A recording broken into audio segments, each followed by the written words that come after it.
being able to tell stories and show resilience, but false confidence is really false confidence and false knowledge just are kind of out the door. Like we really want people to be really authentic right now. What is your relationship with fear, and how do you overcome those times when you feel fearful or apprehensive about moving? Like maybe it could be in the past when you moved from one idea to another, or maybe it was just starting your company, or even now deciding on projects to take. But times when you're suddenly feeling fearful about something, how do you look at it and move past it? I think fear is really instructive. So for me, emotions in general, and this probably comes from my theater training too, like emotions are so interesting. And if you stop to feel them and ask yourself, like, what's happening here? Like, what's really happening here? Because you think you might be angry at someone else, but it's really kind of informative, kind of like you may see an old belief that you've had that needs to be broken down, or a lie you've been telling yourself that you need to let go of. So emotions in and of themselves are really informative. So it's like fear comes along. It's great to start, like, I like to start unpacking it. Like, what's really happening here? Like, why am I afraid? I was actually, with my last job at the nonprofit, I was afraid to leave it for a while. And I started trying to like unpack, like, what do I think is going to happen? Like, what are the worst case scenarios of if I leave this job and being a freelance developer doesn't work out for me? Like, let's go through worst case scenarios, maybe try to kind of break down the fear a little bit. But I think as you do, it's almost not even like that you're always breaking down the fear, but that you're amplifying the courage you've always had by reminding yourself of past situations in which you were courageous. So I think always looking back to when was another time that I needed to call upon my courage to do something that was a little different, or to take a sharp right turn or sharp left turn, or even do a total 180 or something like that.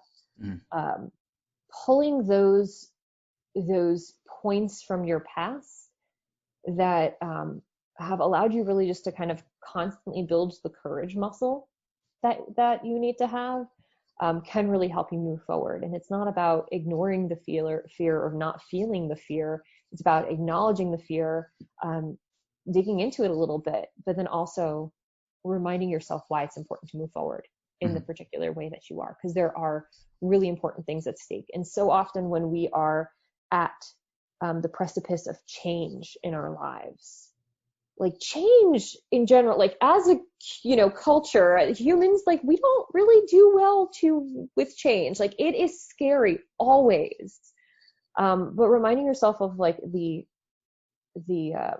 what's on the other side of it is really helpful. But then also that you've gotten through past situations. We all have.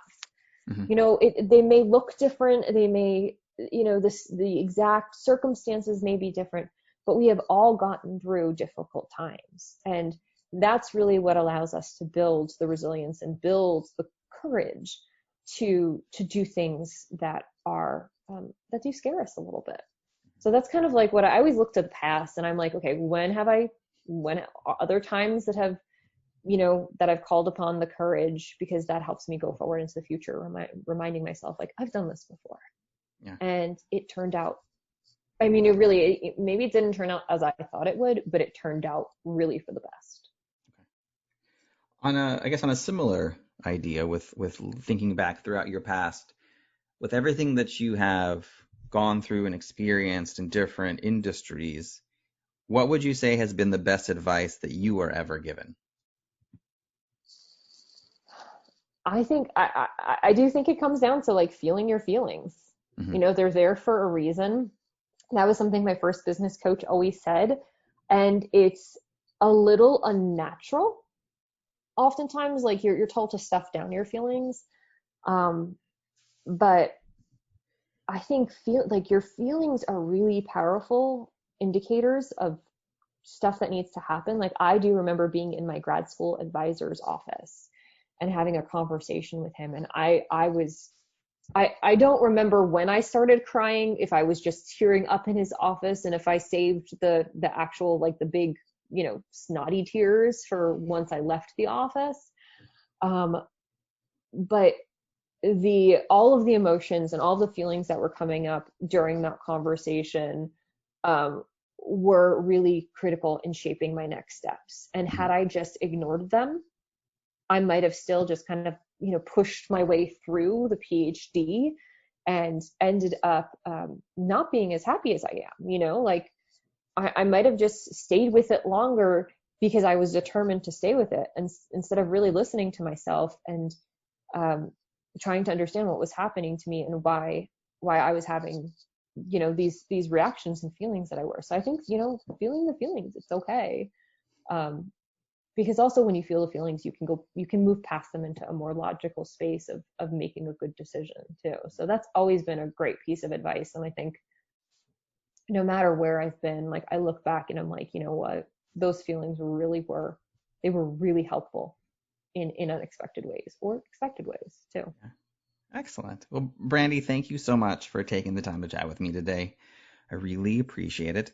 If the listeners would like to get a hold of you online or visit your companies, where is the best place they can go to do all of that?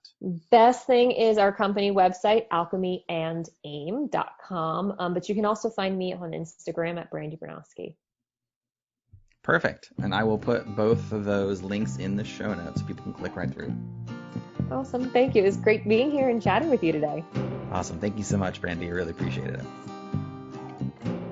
Thank you for listening to another episode of the Advance Your Art podcast. If you like this episode, please go into iTunes and give us a 5-star rating. And while you're there, hit the subscribe button so that every single time I release a new episode, it will go directly to you without even thinking about it. If you're interested in hearing older episodes, please go to advanceyourart.com, where you can find the catalog of everything I've done so far, as well as contact information and projects I'm working on. Thank you again, and have a great day.